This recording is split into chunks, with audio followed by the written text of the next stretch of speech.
Just going to say that we are recording this webinar so that for those that want to view it afterwards, it's going to be on our website. So I'm going to hand over to you, Brian, and if you'd like to take control of the screen, and Brian will let you know about when he will take questions and all about the webinar, as well as introduce himself. So over to you now, Brian. Thanks very much, Linda. So most of you probably know me from doing cybersecurity webinars. I've been in the cybersecurity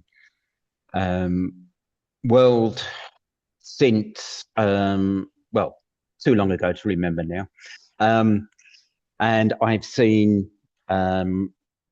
technology transform itself over the last 29 years. But what we're seeing now even staggers me. Personally, I find it absolutely fascinating and really exciting.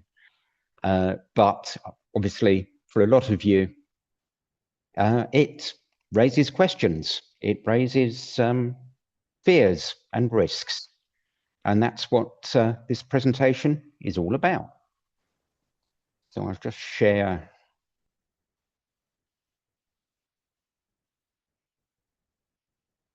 my presentation. Is that? Can you see the presentation? I can see the screen now. AI risks, what you need to know. Brill. It didn't.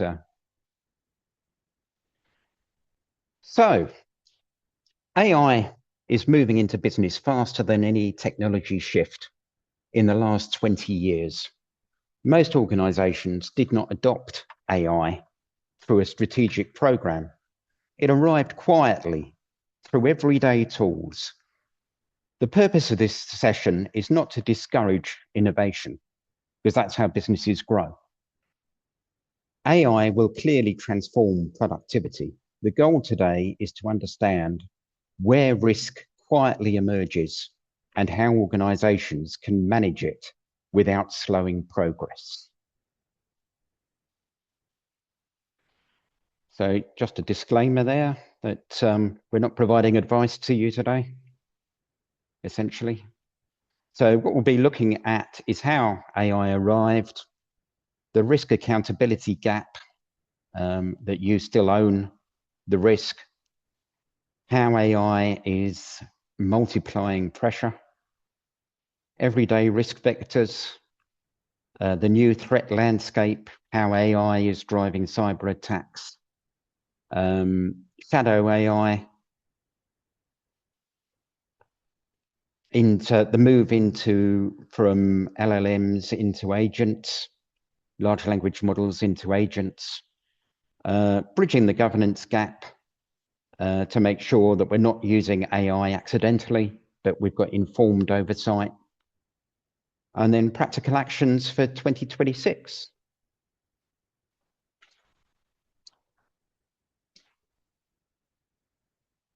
So AI is already inside your business. AI adoption is happening bottom up.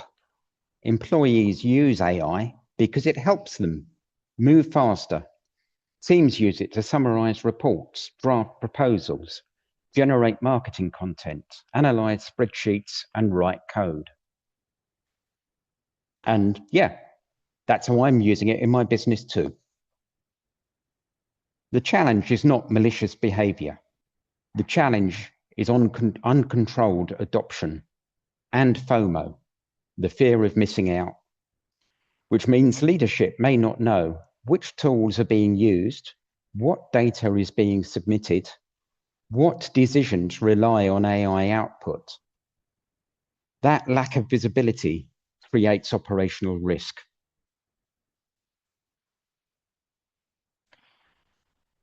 So this creates a blind spot. And one of the biggest misunderstandings about AI is responsibility. We as business owners and the C-suite still own the risk. Even if an organization uses third-party AI systems, the organization deploying the tool remains accountable for the outcomes. Regulators increasingly view AI decisions as business decisions, not technical ones. If an AI tool makes a decision and that decision cannot be explained, exposes personal data, produces misleading information, or causes operational harm, responsibility sits with us, the C-suite and the entrepreneur. Which means that AI risk is fundamentally a leadership and governance issue. A great example of this is Air Canada. They used an agent on their website. A customer interacted with it, and the agent made up an offer, which the customer tried to take advantage of. When the customer finally got to speak to human, Air Canada tried to pretend that the AI agent was a separate entity. Eventually, the customer took Air Canada to court. And the court said, don't be ridiculous. You deployed the AI on your website. You are responsible for that risk. And if you don't, and they threw out the case, and Air Canada had to meet the offer that the agent made to the customer.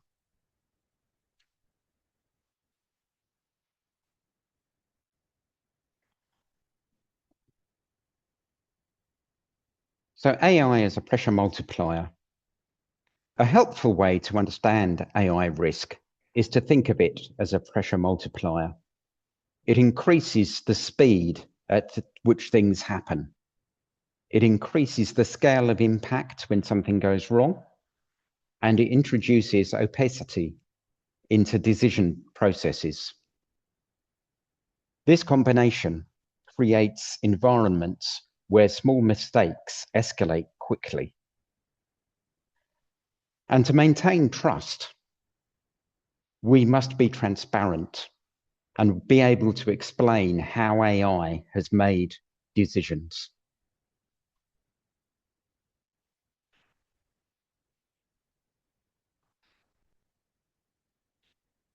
Everyday AI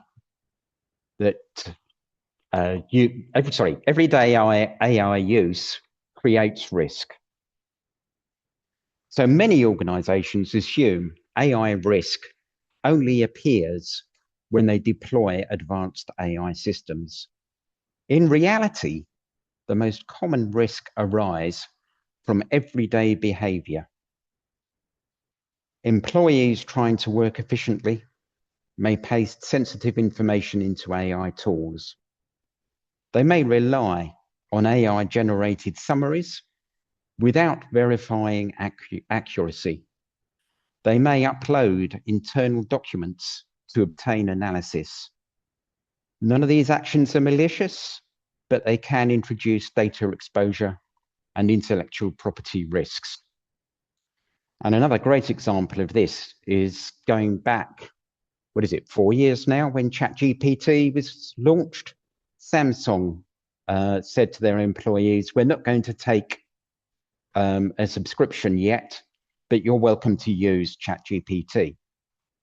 So coders used ChatGPT to upload code to be debugged. And somebody who had recorded a board meeting uploaded the recording to get a transcription of that board meeting. These were absorbed into ChatGPT's large language model. And if you know how to prompt and where to look, you can access code that is currently used in Samsung products and those board meeting minutes. And we're seeing this as well. So a lot of the tools that people are using are not necessarily just the big models like ChatGPT and Claude or even Copilot. They are the AIs that are part and parcel of the apps that we're using every day. So, for instance, I use QuickBooks for my finance. That's been given AI tools over the last year, and they're great. You just need to be aware of how you're using them. Similarly, I use HubSpot for my CRM, and there the AI tools are fantastic. But again, we just need to be aware of how they're processing that data and where that data is going.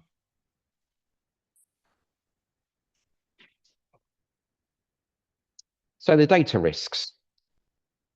These are often the most immediate AI governance challenge. Employees may unknowingly submit personal data, financial information, or client documents into AI. Depending on the platform, that data may be stored, processed, or used for model training. This creates potential conflicts with data protection regulations and confidentiality obligations. Without clear policies, organizations cannot control how their information flows through AI platforms. And don't forget that if you've got customers in the EU, you need to meet the EU AI Act as well. And there's increasing guidance coming out from our own Information Commissioner on using AI, and there will be UK regulation coming fairly shortly.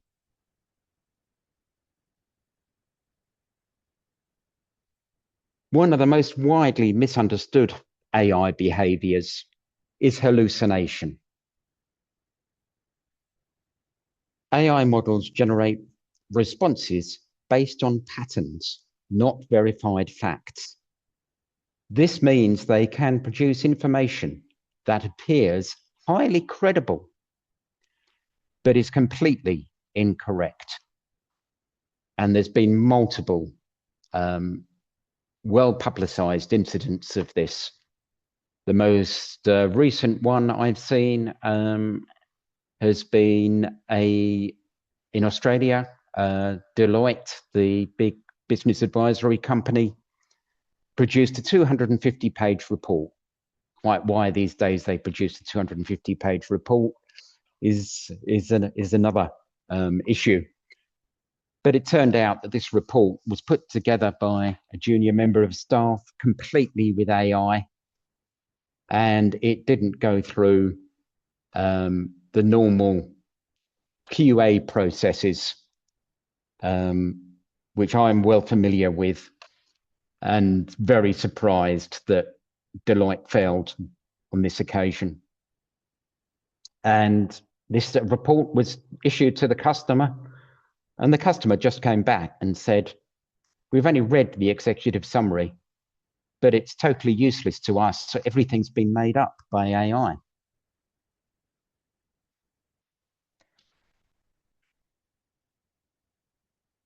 So this means that AI produces information that appears highly credible, but is completely incorrect.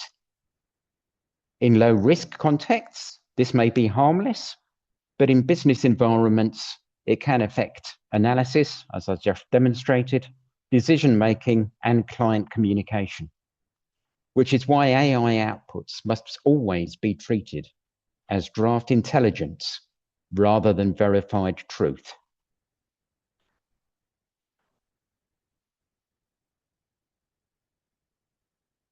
And yes, AI is being used by the threat actors, by the bad guys, and they're adopting it quickly. AI enables attackers to generate highly personalized phishing messages that are linguistically correct. You've probably seen over the last 6 years how the quality of AI messages has vastly improved to what it was pre-pandemic. You know, pre-pandemic, you would get a message and it would be in such poor English, you knew it was a phishing message. Now, even I will look at a message 2 or 3 times before I just decide whether it's real or phishing. And so it allows realist, and then it also deep fake. People think that deep fake. I mean, how many of you have been started watching? Is it Capture on BBC at the weekend? And you probably think this is all fiction. It's not. It's vastly based on fact, which is pretty scary. And so we're getting deep fakes, both in voice replication, and I have very regular conversations with my bank when they say that your voice is your password. I say it's not anymore. It was 6, 7 years ago, but it's not anymore. But also it's not only voice replication, it is image impersonation. And what happens in a deep fake attack is starts off with social engineering. You'll get a urgent meeting suddenly appear in your calendar with a senior member of staff, and you think, oh, have I missed that? And so you attend the meeting thinking you're in a meeting with the CEO or the CFO, but it's not. It's a deep fake. And deep fakes, again, the quality of deep fakes have vastly improved. And again, there's a great case study, Arup, the UK, but global engineering consultancy. In their Hong Kong office, a meeting suddenly appeared, as I've described, in a finance person's calendar. He attended the meeting thinking he was in a meeting with the CEO and CFO, but it wasn't. It was a deep fake meeting. And he was requested to transfer 5 transactions that came to $125 million. And these transactions went through. And it's scary. It is scary.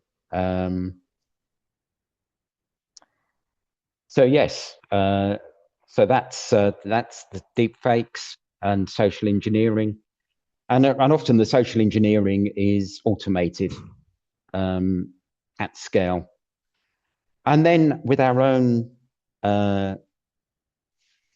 AI models, there can be prompt injection attacks, and these are where the bad guys manipulate our AI models. So we have an AI model set up, maybe an agent on our website, for example, and the bad guys will manipulate that model to do what they want. And again, I've got multiple case studies in these, and again, it's pretty scary what's happening.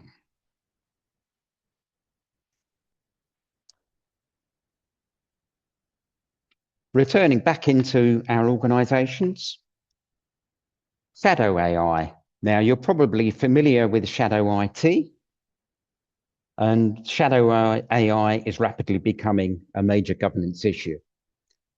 So Shadow IT and Shadow AI is where businesses invest in AI and apps and systems And then over time, they fail to match the business processes, which evolve over time and need constant, maintenance. So our employees innocently think, well, ChatGPT, for example, no longer matches the business process. But I'm sure if I just download Claude and use that,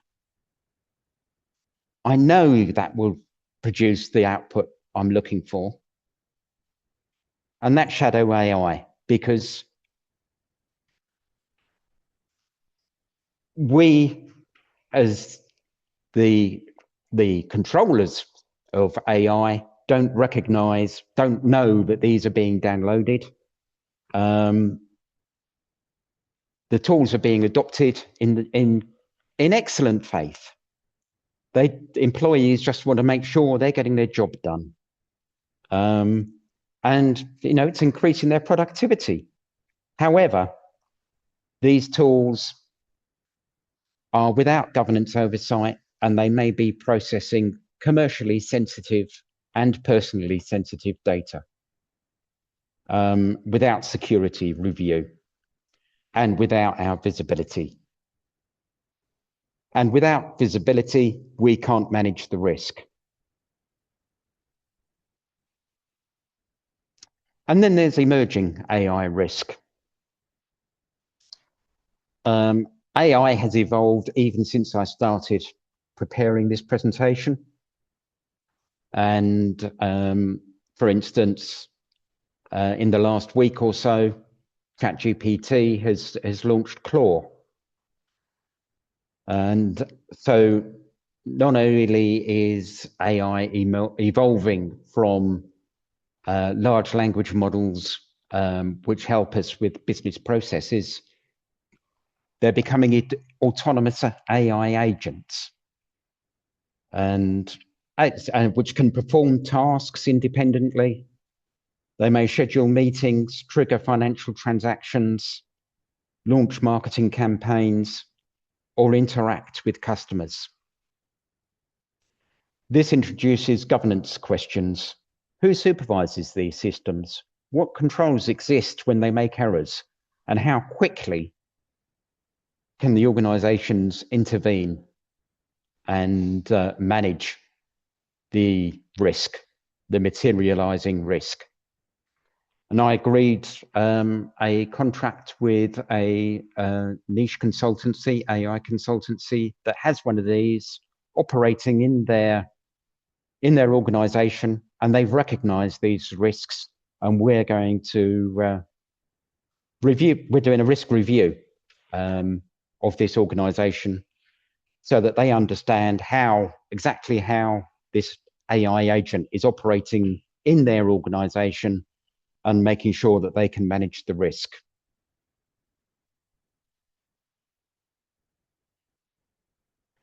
So what is the AI governance risk? The AI governance gap. When we assess organizations, and we have a tried and tested methodology to do this, the most common finding is a governance gap. AI usage exists across teams, but there's no structured oversight.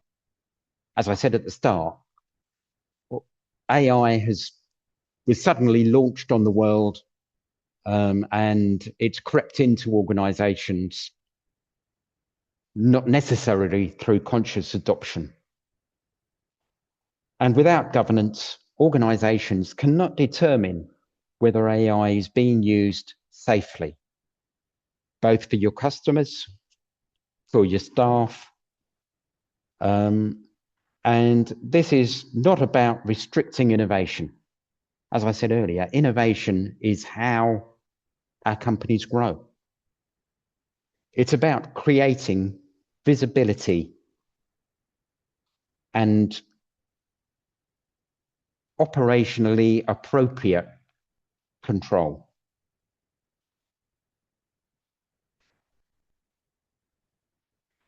So here's some practical actions organizations can take.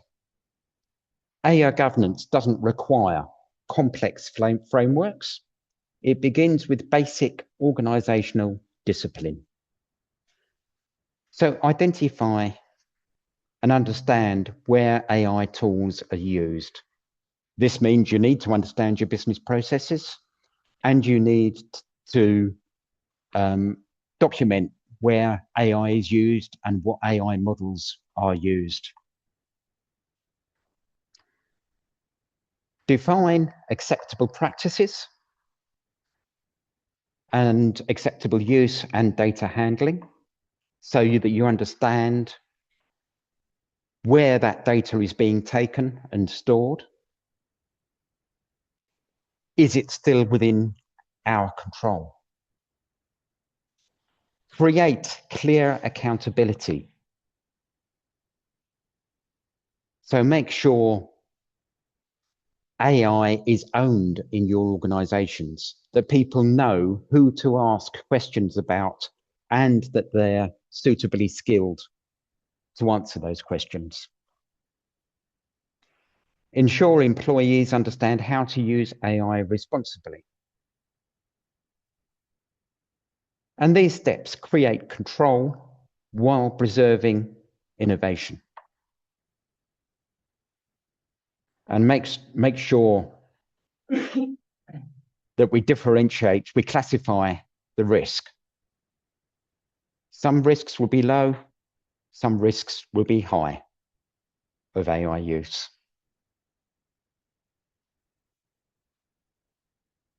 But AI does present us a fantastic strategic opportunity. AI governance shouldn't be viewed as a restriction. It is a foundation for safe innovation. Organizations that establish oversight early will be able to deploy AI more confidently and at greater scale.